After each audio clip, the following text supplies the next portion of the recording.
Wassalatu wassalamu ala ashrafil mursalin Muhammadin wa ala alihi wa ashabihi wa man ittaba'ahu ila yaumiddin.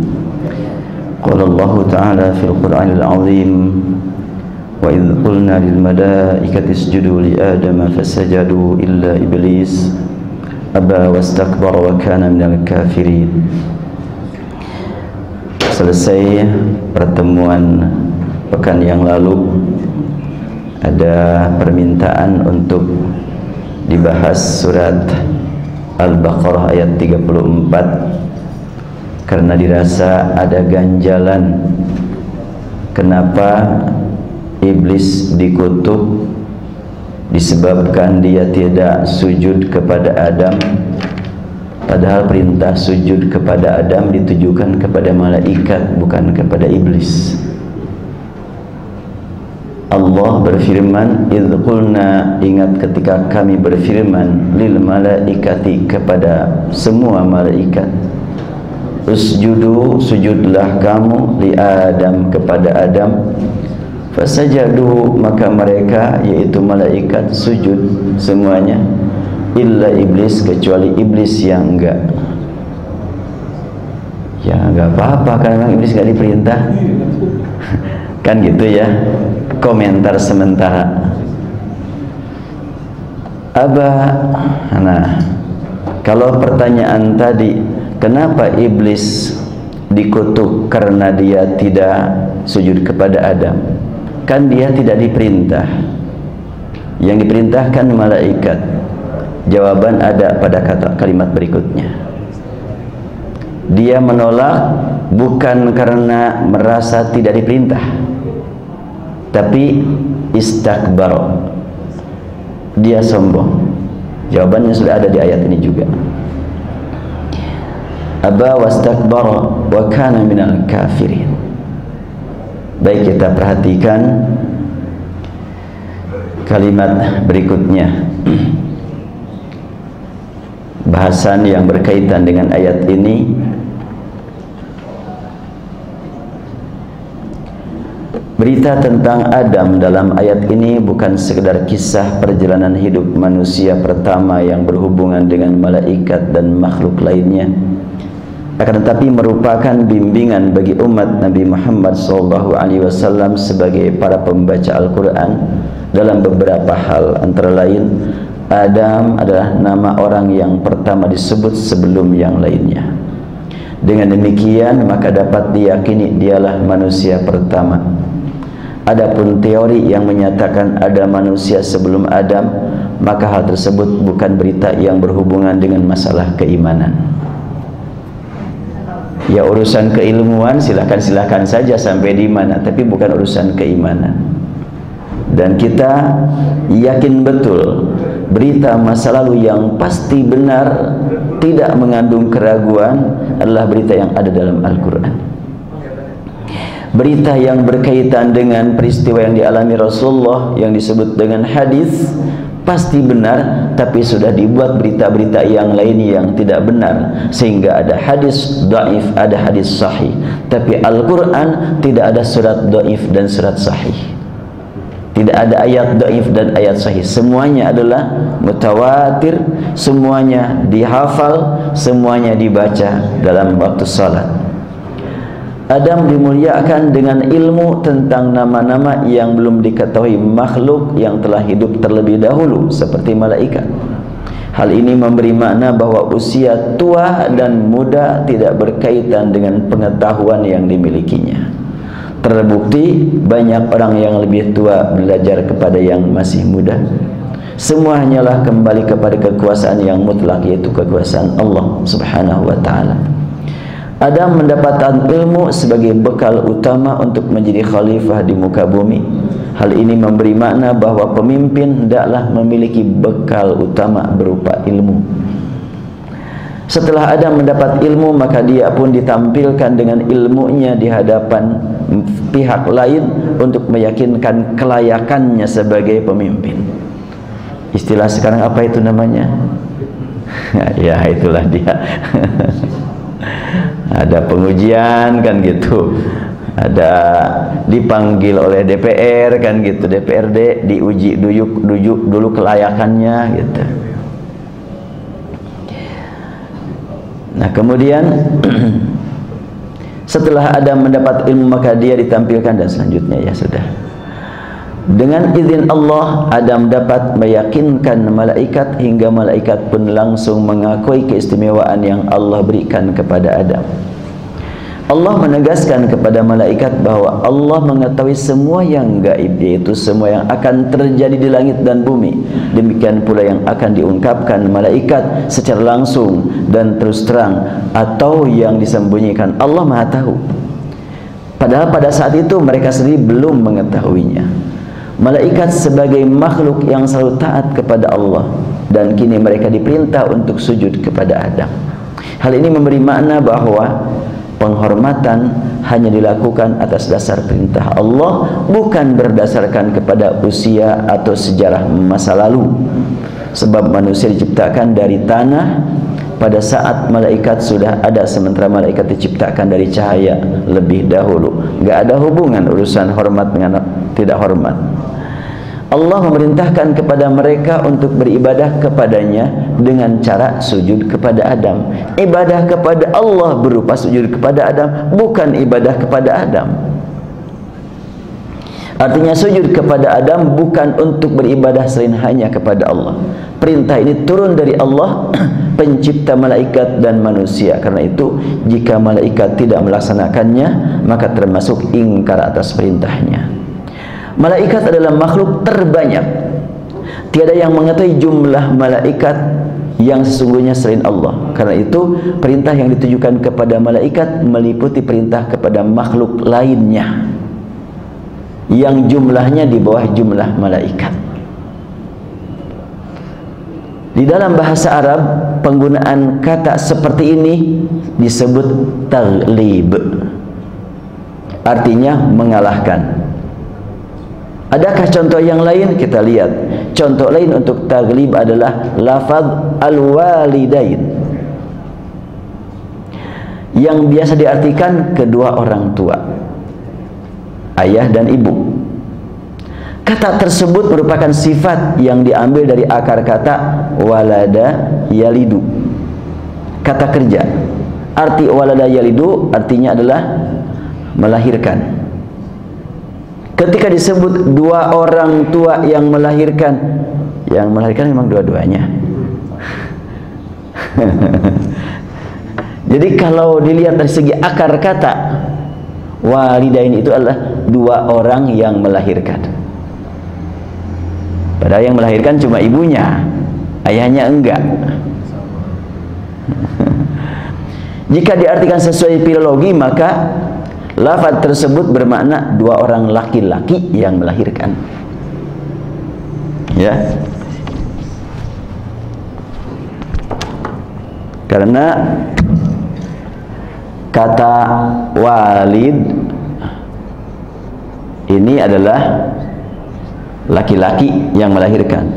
Walidain artinya dua orang laki-laki yang melahirkan. Kalau perempuan adalah walidah. Kalau dua ibu melahirkan, maka bahasa Arabnya adalah walidatain. Nah, sekarang bahasa Quran walidain. Makna kata walada itu ada pada ibu. Sifat walidain ada pada ayah. Sifatnya, karena tidak pakai tak, tinjauan bahasa nih. Sebab kalau ibu bukan walidain, tapi walidatain. Kalau umpamanya walidain berarti dua laki-laki. Tapi dua laki-laki gak mungkin melahirkan, satu pun gak ada. Terus kenapa Allah menggunakan kata walidain untuk ayah dan ibu? Ini yang disebut dengan taghlib. Satu mengalahkan yang lain. Dari segi makna kata, di sini adalah ayah numpang ke ibu, karena ayah enggak melahirkan tapi disebut yang melahirkan. Ditinjau dari segi sifat kata, bukan maknanya tapi sifat kata, karena untuk wanita harus pakai ta, tidak pakai ta berarti laki-laki, maka dalam hal ini ibu ikut ayah atau perempuan ikut laki-laki. Makna laki-laki ikut perempuan, atau dengan kata lain, dari satu segi laki-laki mengalahkan perempuan, dan dari segi yang lain perempuan mengalahkan laki-laki. Adanya makna walidain dengan arti ayah dan ibu, hendaklah ayah sadar perlu ibu, hendaklah ibu sadar perlu ayah. Itu dari segi hukum sosialnya lah gitu, hukum kekeluargaannya. Ya, baik, saya lanjutkan dulu.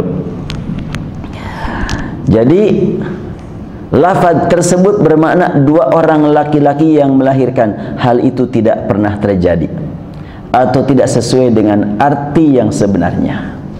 Jika sifat tersebut ditujukan untuk wanita, maka lafadznya adalah al-walidatain, dua wanita yang melahirkan. Keduanya juga tidak terjadi, mau kedua wanita yang melahirkan atau kedua laki-laki yang melahirkan, dua-duanya enggak terjadi. Justru laki-laki yang memang membimbing dan wanita yang melahirkan. Tetapi kenapa ada kalimat digunakan dalam Al-Quran walidain? Dalam ayat lain ditemukan untuk wanita, wa barran biwalidati wa lam yaj'alni jabbaran syaqiyya. Itu surat Maryam. Kita temukan Isa ketika masih bayi, rame masyarakat karena ini bayi lahir tanpa punya ayah. Dulu rame yang begitu, sekarang nggak rame lagi. Nah, udah biasa sekarang. Nah, ketika rame kan diberitakan ini ada bayi lahir dari seorang wanita yang belum punya suami. Apa-apa nih wanita, memalukan RT RW ini. Nah, Maryam tidak berbuat selingkuh, tidak berbuat maksiat. Terus-terusan ditanyakan, ya ukhta Harun, ma kana abuki mar'asau wa ma kanat ummuki baghiyya. Wahai saudarinya Harun.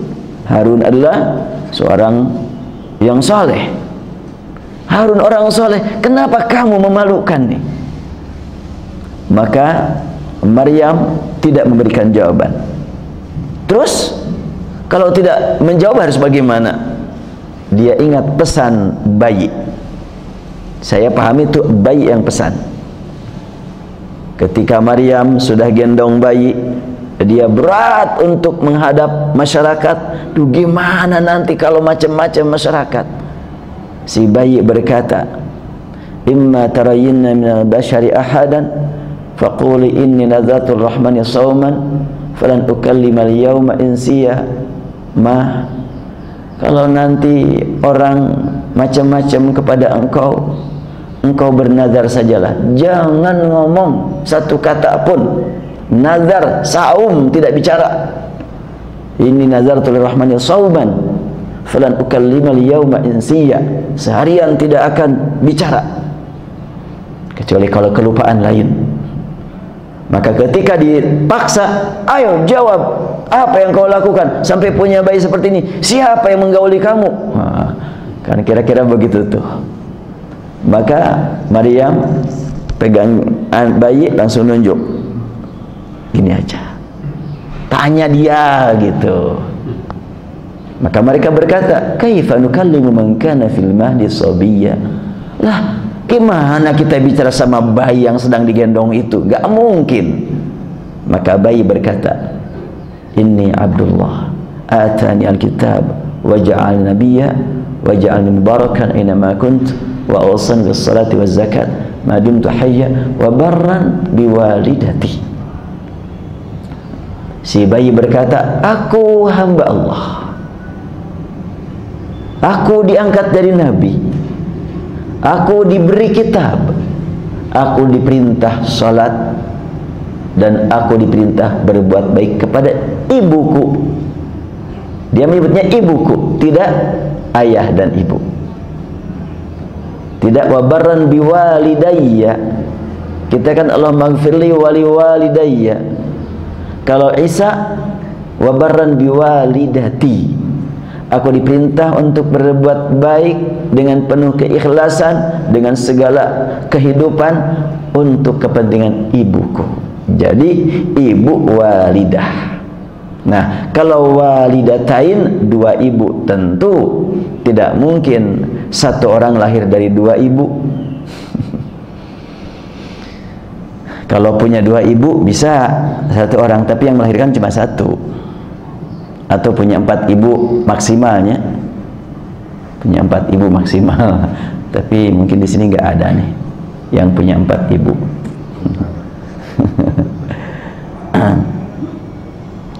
Wabaran bil walidati, yang bermakna berbuat baik kepada wanita yang melahirkanku, yaitu ibuku. Lafaz ini sesuai dengan yang biasa digunakan dalam bahasa Arab sehari-hari.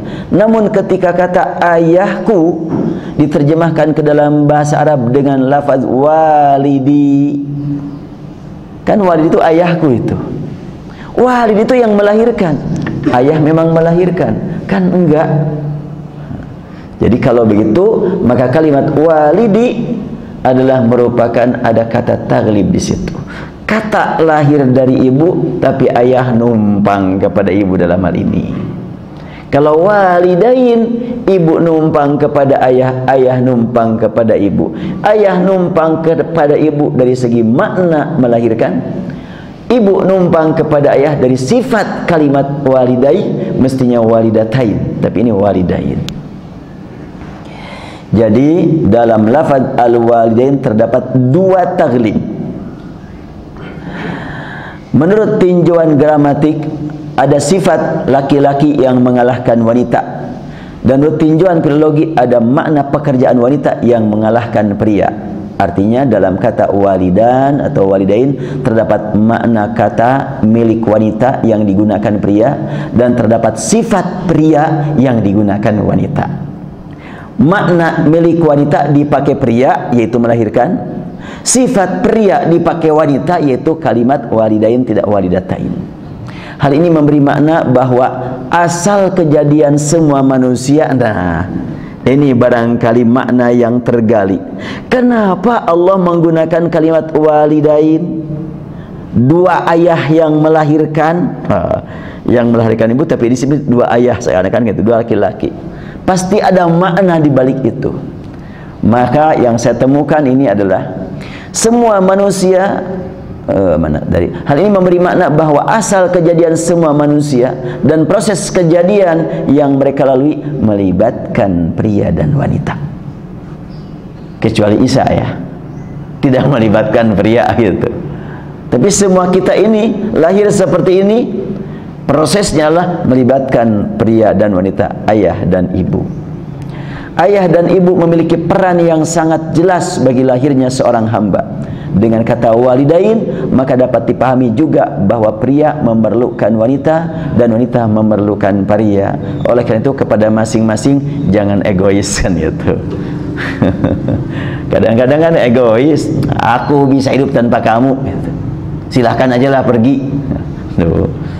Aku milih sendirian, padahal belum tentu sendirian lebih baik, lebih bermakna. Atau sendirian hilanglah masalah, iya, tidak punya masalah yang kemarin karena ada masalah yang baru, ganti masalahnya. Ketika ini bahaya nih, ketika jadi ketiak nih,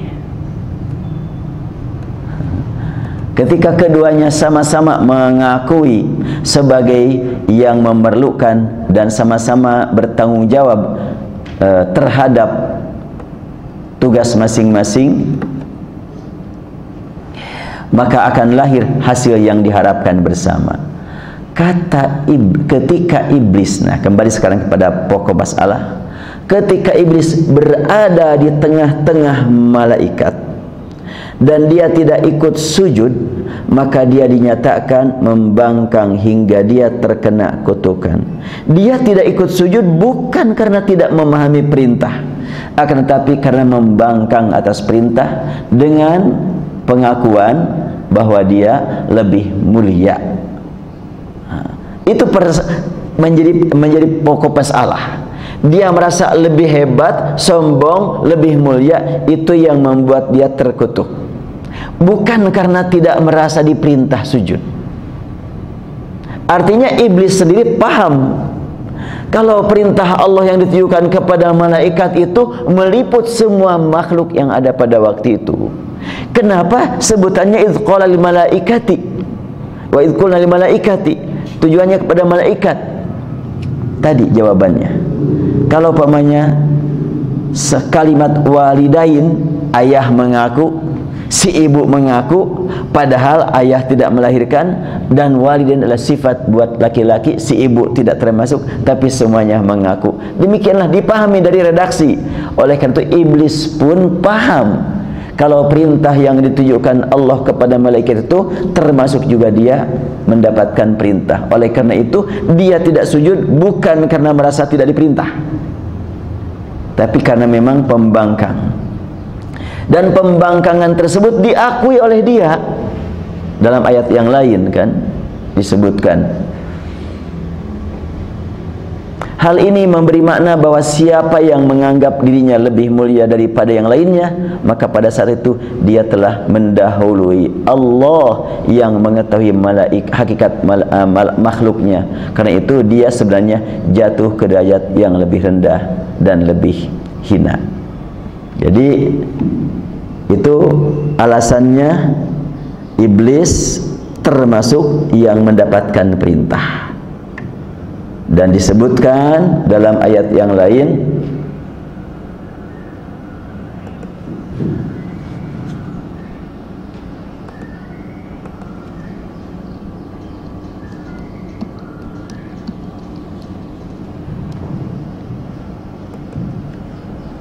qala ma mana'aka alla tasjuda idz amartuk. Ini memang pernah itu diungkap oleh kelompok yang mengaku diri golongan bebas atau golongan maju berpikir, dan itu ternyata bukan cuma orang sekarang yang ngomong, tapi saya buka dalam buku lama karangan Ibnu Arabi juga mengatakan bahwa iblis tidak sujud kepada Adam karena iblis katanya hanya mau sujud kepada Allah. Itu dibuat-buat begitu. Dia tidak mau melaksanakan perintah Allah sujud kepada Adam karena dia yakin itu akan membawa kepada kemusyrikan. Wah, dicari-cari. Betulkah demikian? Kalau Allah yang memerintah bagaimana? Nah, Al-Quran sendiri sudah menegaskan apa alasan iblis tidak mau sujud. Qala ma mana'aka alla tasjuda idz amartuk. Wahai iblis, apa sih yang menghalangi kamu sehingga kamu tidak sujud ketika aku memerintahkan padamu? Ini idz amartuka, ketika aku memerintahkan padamu. Berarti jelas-jelas bahwa usjudu li Adam itu tujuan Allah memerintah tidak hanya kepada malaikat tapi termasuk juga kepada iblis. Buktinya ayat ini. Idz amartuka, bahkan ka di sini sebutkan. Allah tidak berfirman qala ma mana'aka alla tasjuda idz amartul malaikah. Apa yang membuat engkau tidak sujud ketika aku perintahkan kepada malaikat? Enggak. Tapi justru di sini lebih khusus, idz amartuka, ketika aku merintahkan kepadamu. Jawaban iblis jelas sekali. Dia tidak berkata, kan engkau bilang perintahnya kepada malaikat bukan kepada aku. Enggak begitu iblis. Malah dia menyampaikan alasannya, ana khairum minhu. Aku kan lebih baik dari dia. Itu alasan utama. Apa alasan kamu mengatakan bahwa kamu lebih baik daripada Adam? Khalaqtani min nar wa khalaqtahu min tin. Engkau ciptakan aku dari api, kau ciptakan Adam dari tanah. Ini memberikan makna bahwa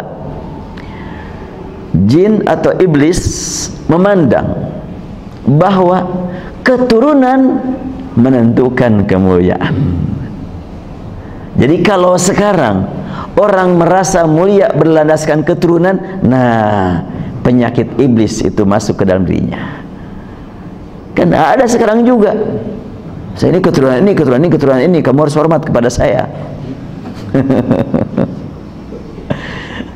Padahal Allah tegaskan, inna akramakum indallahi atqakum. Paling mulia di antara kamu bukan karena keturunannya, tapi karena siapa yang lebih takwa kamu kepada Allah. Dan di kalangan masyarakat kita juga dampaknya sangat luar biasa hormat kepada keturunan ini.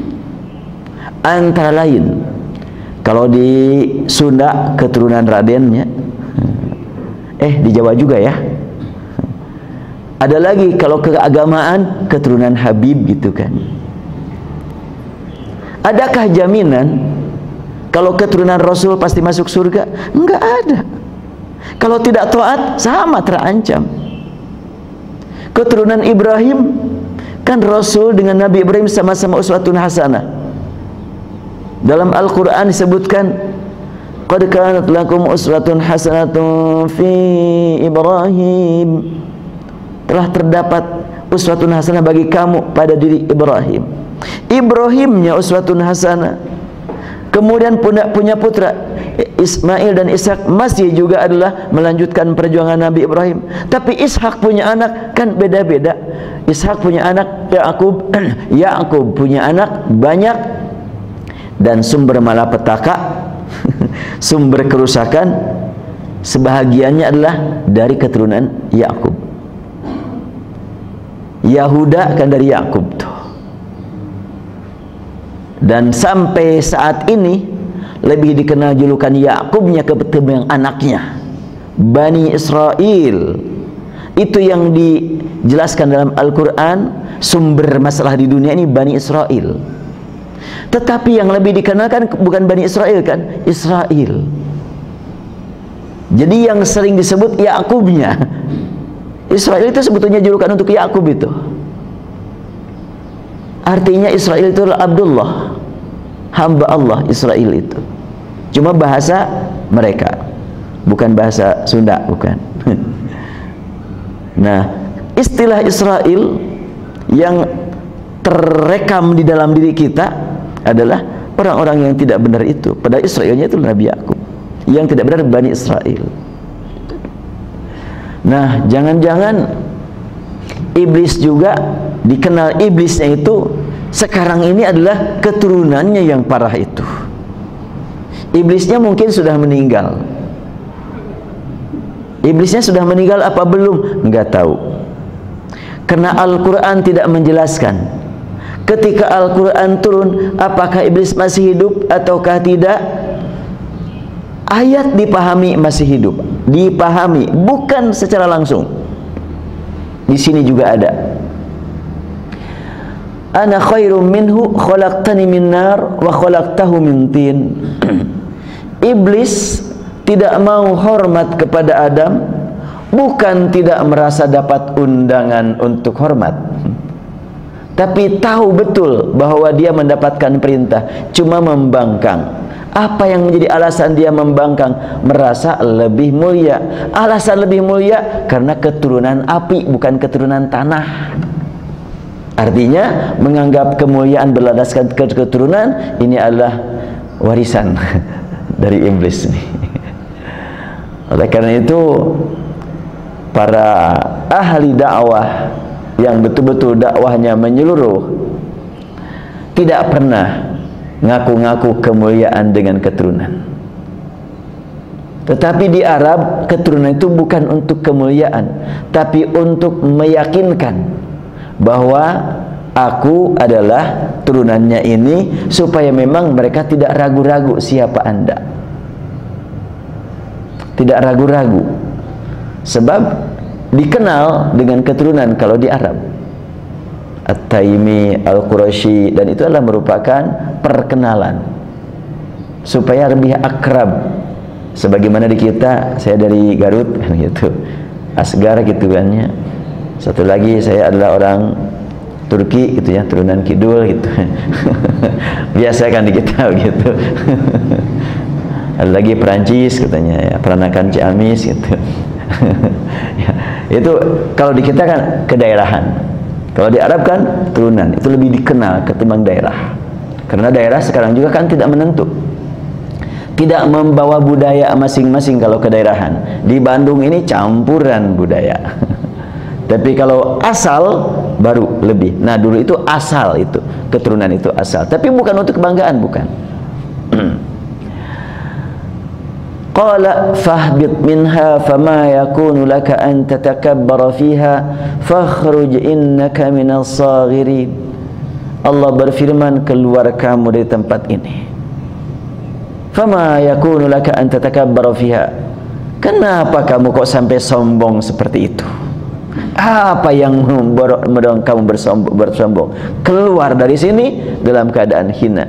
Innaka minas saghirin. Saghirin di sini yang kecil, kecil kedudukannya, kecil derajatnya, kecil posisinya.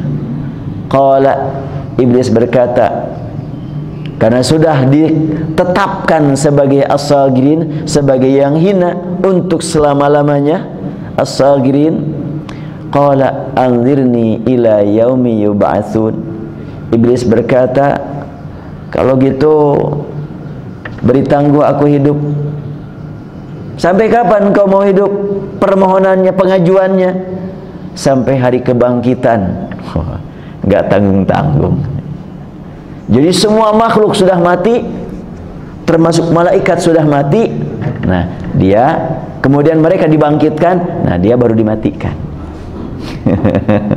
Yang lain sudah mati, dia masih hidup.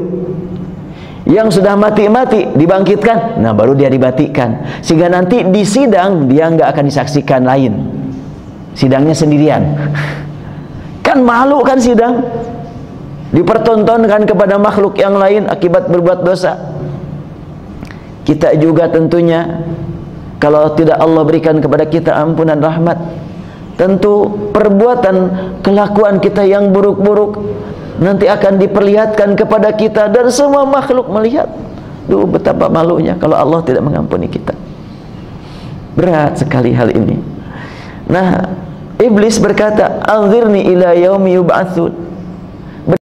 Hidup sampai hari dibangkitkannya makhluk-makhluk yang lain setelah mati. Semuanya mati dulu, iblis masih hidup. Yang sudah mati semuanya dibangkitkan, nah iblis baru mati. Yang lain dibangkitkan untuk disidang, dia mah baru matinya, belum waktunya sidang. Pinternya iblis deh. Qala, Allah berfirman, innaka minal munzarin. Engkau diberi tangguh untuk hidup. Tapi min di sini bukan innaka munzarun. Engkau satu-satunya yang diberi tangguh hidup. Enggak. Innaka minal munzarin. Engkau termasuk yang diberi tangguh untuk hidup. Artinya yang diberi tangguh hidup itu banyak. Oh iya, maksudnya sebelum ajal tiba. Ya sebelum ajal tiba kan, berarti diberi tangguh hidup sebelum ajal tiba sampai ajal tiba.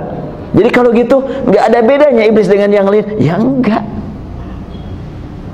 Tapi dipahami oleh kebanyakan orang, iblis itu nggak mati-mati sampai hari kiamat. Kenapa memahaminya seperti itu? Karena memang ada kalimat beri tangguh aku hidup sampai hari kebangkitan. Allah berfirman, engkau termasuk yang diberi tangguh, termasuk orang atau termasuk makhluk yang diberi tangguh. Jadi kalau gitu bukan cuma dia. Ini juga dari ayat sini saja sudah dapat dipahami bahwa iblis itu diberi tangguh hidup. Ya sampai kapan? Ya sampai ketentuan yang telah Allah tetapkan.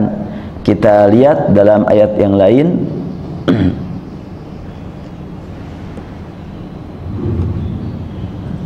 Nah, ini dia.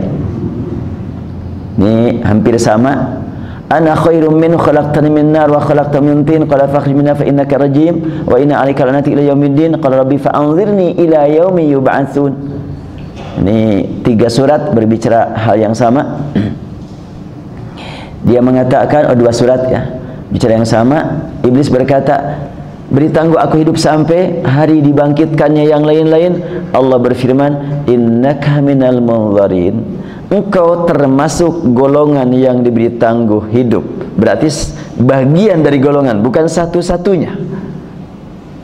Artinya banyak yang lain yang diberi tangguh. Sampai kapan? Ila yaumil waqtil ma'lum. Sampai hari yang sudah ditetapkan, yang sudah dimaklumi. Siapa yang memaklumi kapan ajal tiba menjemput iblis? Allah.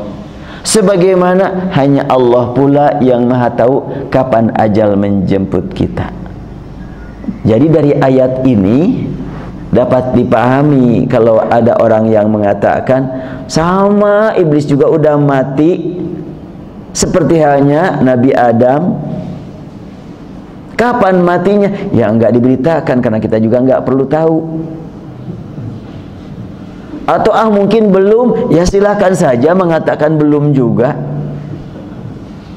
Tapi kan Al-Quran berbicara bahwa kita harus menjauh dari iblis. Ya banyak Adam, keturunan Adam, Adam Malik, Adam Nasution, Adam tapi Adam R. Nah, keturunan iblis diberi nama iblis ya sama banyak. Tetapi yang paling penting bukan jasadnya si iblis, tetapi idenya, kelakuannya. Sebagaimana umpamanya sekarang kita memberi nama anak kita Muhammad. Tetapkan Muhammad anak kita bukan Muhammad Rasulullah kan? Tapi berharap betul dengan diberi nama Muhammad biar dia ikut sunnah Rasul kan? Nah, jin juga memberi nama anak-anaknya dengan iblis terus. Berharap supaya mengikuti jejak langkah iblis. Ya, manusia yang benci Islam mengharapkan punya anak benci Islam juga. Tapi manusia yang tidak benci agama dan dia tidak taat dan dia menjadi orang yang tidak beres mengharapkan anak nama beres. Ya, saya sebelum kesini tadi buka internet, kan ada guru besar Universitas Islam Alauddin yang menyatakan bahwa Al-Quran perlu direvisi. Saya langsung merespon, oh iya, berarti yang dia baca bukan Al-Quran yang asli ini, terjemahannya kelihatannya. Kalau terjemahan buatan manusia, ya memang nggak pernah ada yang sempurna, silahkan revisi. Tapi Al-Quran ini direvisi di Indonesia, di dunia tetap asli, kok gimana itu? Kalau umpamanya dia merevisi gitu, seperti apa merevisinya? Kalau yang aslinya orang Arab saja tidak mampu mendekati bahasa Al-Quran, apalagi menandingi, apalagi merevisi. Ternyata dia kan aktivis jil dan juga dia termasuk kader Syiah kan. Oh iya, kalau gitu bisa paham lah. Karena di dalam ajaran Syiah ada ungkapan yang tersebar dari Al-Kulaini yang ditulis dalam kitabnya Al-Kafi yang menyatakan bahwa Al-Quran ini yang tersebar sekarang cuma sepertiganya kan, 2/3 lagi sudah dihilangkan oleh Abu Bakar dan Umar. Saya betul-betul mempertanyakan, ini penulis buku ini menghina Ali nih. Menyatakan Abu Bakar dan Umar menghilangkan 2/3 Al-Quran, dia tidak punya bukti. Tetapi menuduh Ali tidak mengembalikan yang 2/3, itu jelas itu. Karena kan Ali sebagai khalifah terakhir. Kenapa enggak dikembalikan tuh yang hilang 2/3 itu? Padahal dia punya kekuasaan.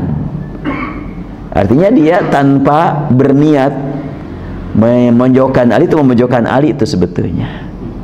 Dari satu segi dia angkat Ali terus, tapi pada saat dia mengungkapkan Al-Quran hilang 2/3, dihilangkan oleh Abu Bakar dan Umar, itu sebetulnya itulah menghina Ali itu.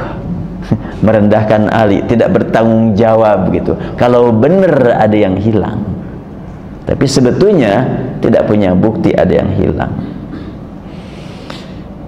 Jadi ila yaumil waqtil ma'lum, pada hari, pada waktu yang diketahui oleh siapa? Ya oleh Allah dan oleh petugas yang ngurus masalah ajal, yang mengurus masalah nyabut nyawa, malakul maut. Jadi iblis juga diketahui kapan ajalnya oleh malakul maut. Dan Allah serta malakul maut yang tahu kapan iblis harus dicabut ajalnya. Buat kita bagaimana yang paling penting buat kita, ketika Al-Quran berbicara Fir'aun yang harus kita waspadai, di Geger Kalong ini kan gak ada Fir'aun dalam artian yang sebenarnya kan, tapi bawaan Fir'aun kan tersebar di mana-mana. Demikian pula masalah iblis, kita diperintah untuk mewaspadai tentang godaan iblis. Yang ngaku iblis gak ada, tetapi bawaan iblis tersebar di mana-mana. Wallahu alam. Ya, dari itulah pembahasan tentang ayat yang tadi, bahwa kalimat idh qulna lil malaikati isjudu li Adam, perintah tersebut walaupun ditujukan secara bahasa hanya kepada malaikat, tapi secara makna kepada semua. Kalau malaikat adalah makhluk yang tidak pernah berdosa, taat terus, diperintah untuk hormat kepada Adam, apatah lagi yang memang kadang dosa kadang taat. Yang lebih tinggi disuruh hormat, ya apalagi yang di bawahnya. Kalau sekarang dalam satu rapat kabinet Indonesia, apa kabinet Indonesia hebat atau kabinet itu? Kabinet kerja ya, oh ya kabinet kerja ya. Nah, di kabinet kerja sudah hadir semua menteri, dan para menteri bersama sekretaris pribadinya masing-masing hadir semuanya. Kemudian datanglah seseorang, entah presiden entah tamu dari luar negeri. Maka MC berkata kepada para menteri, diharap untuk berdiri karena telah datang orang yang telah kita tunggu kan gitu. Para menteri berdiri semuanya, termasuk para sekretaris menteri, kecuali satu sekretaris menteri tidak berdiri. Kira-kira gimana tuh? Nih, kenapa nih nggak berdiri nih? Ditanya, kenapa kamu nggak berdiri? Saya kan nggak dipanggil gitu, nggak disebut, yang disuruh berdiri kan menteri, pasti dia akan kena itu. Kamu ini masa nggak ngerti kan gitu? Ya demikianlah dapat kita pahami dari bahasa Al-Quran tadi. Wallahu alam. Baik, kita cukupkan materinya. Ada yang perlu dibahas buat Selasa depan? Ya mangga, silakan. Assalamualaikum warahmatullahi wabarakatuh. Waalaikumsalam warahmatullahi wabarakatuh. Pak Ustaz, iblis terbuat dan diciptakan dari api, sedangkan neraka juga dari api. Iya. Dan surga itu banyak air yang mengalir. Iya. Kalau mungkin bermain logik sedikit, bahwa iblis itu memang lebih senang di neraka, karena neraka itu kan Iya. kalau iblis masuk surga itu ketemu sungai mati. Karena arti secara iblis itu Iya, ya mungkin jawabannya sederhana, boleh jadi banyak manusia tenggelam di air. Manusia diciptakan dari air kan? Inna khalaqna minal ma'i kulla syai'in hayyin kan gitu. Dan banyak sekali manusia yang takut oleh banjir kan gitu. Nah, Allah Subhanahu wa taala dengan kekuasaannya menyiksa manusia dengan menyiksa golongan dari golongan jin dengan api. Ya Allah yang mengatur seperti apa api yang jadi bahan diciptakannya jin, dan seperti apa api yang digunakan untuk menyiksa syaitan. Tentunya berbeda. Sebagaimana air yang kita manfaatkan, yang kita minum, air apa, tapi banyak manusia yang wah kalau udah banjir udah pada ketakutan aja. Bahkan bisa-bisa nih pertanian hancur oleh banjir, udah nggak bisa hidup kita. Ya Allah, ya mangga silakan. Terima kasih Ustaz. Terkait masalah iblis juga Ustaz. Yang jelas manusia itu nggak luput dari godaan iblis setan. Iya. Mungkin ada tip atau kiat atau mungkin ada doa khusus kan? Gimana cara kita bisa terhindar sama sekali dari godaan iblis? Iya. Ya sebetulnya kalau doanya udah biasa diucapkan setiap hari, pendek lagi. Cuma yang perlu dipertanyakan, kita cuma membaca doa atau betul-betul berdoa dengan doa itu. Kalau betul-betul berdoa kita sebelum mengucapkan a'udzubillahi minasyaitonirrajim, kita merasa betul-betul terancam dengan bahaya yang sangat berat. dan yakin betul tidak ada yang mampu melindungi kita, yang berkuasa melindungi kita kecuali Allah. Maka ketika kita mengucapkan a'udzubillah, satu-satunya yang dapat menyelamatkan aku dialah Allah. Menyelamatkan dari apa? Minasyaitan, dari syaitan. Bukan cuma iblis, tapi semua keturunan iblis yang memang mengikuti jejak langkah iblis, itulah asyaitan. Bahkan semua makhluk, bukan cuma dari golongan jin, tapi juga dari golongan manusia yang ikut gerakan jin, itulah asyaitan. Nah, kita merasakan betul pentingnya pertolongan Allah. Bahkan di akhir Al-Quran surat An-Nas, itu adalah merupakan bimbingan ilahi bagaimana cara berlindung kepada Allah dari bahaya yang membisik ke dalam dada kita. Kalimatnya membisik. Bisikan saja tidak kedengaran dan tidak jelas dan tidak terukur. Bukan ke telinga lagi membisiknya. Kalau membisiknya ke telinga bisa direkam lah gitu ya. Seperti apa bisikannya? Ini membisiknya ke dada lagi. Kalimatnya min syarril waswasil khannas. Bisikan datang dari mana? Dari waswas, dari bisikan-bisikan al-khannas yang tersembunyi. Membisik tidak diketahui, datang dari bisikan tidak diketahui, bisikannya sembunyi lah. Ini yang sembunyi dalam tempat yang tersembunyi, di tempat yang gelap, kira-kira begitu tuh.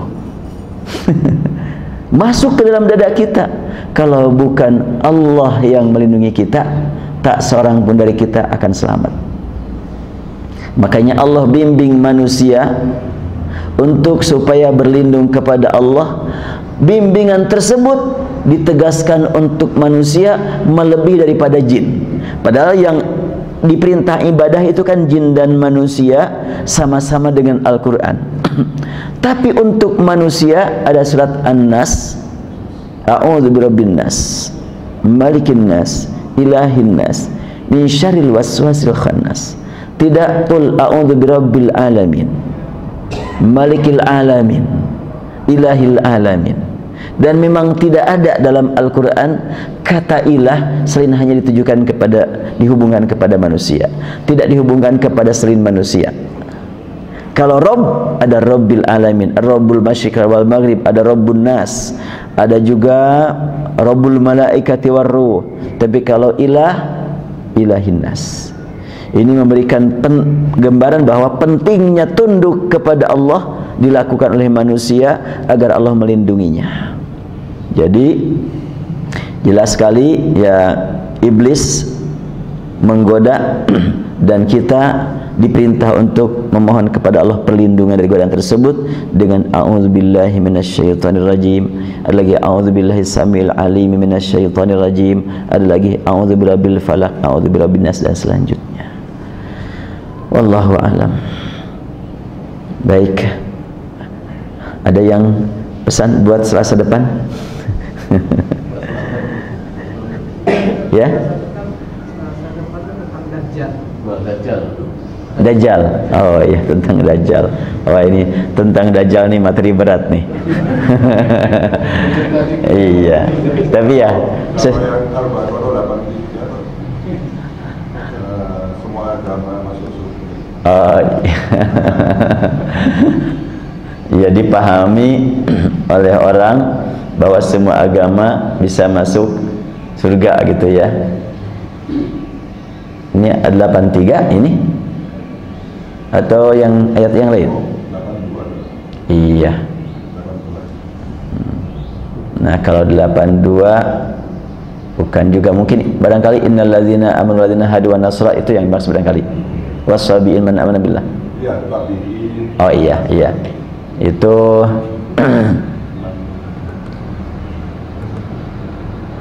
ayat 62.